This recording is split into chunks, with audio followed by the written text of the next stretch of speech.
The Ricardian theory of comparative cost explains that international trade is based on relative efficiency. Even if one country is better at producing everything, it should only focus on the product where its opportunity cost is the lowest. This specialization leads to more global production and mutual benefit for both trading partners. Marathi रिकॉर्डोचा तुलनात्मक खर्च सिद्धांत असे सांगतो की आंतरराष्ट्रीय व्यापार हा तुलनात्मक कार्यक्षमतेवर आधारित असतो.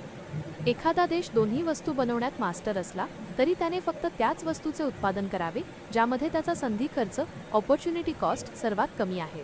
यामुळे जागतिक उत्पादन वाढते आणि व्यापार करणाऱ्या दोन्ही देशांचा फायदा होतो. The outro, closing statement. English.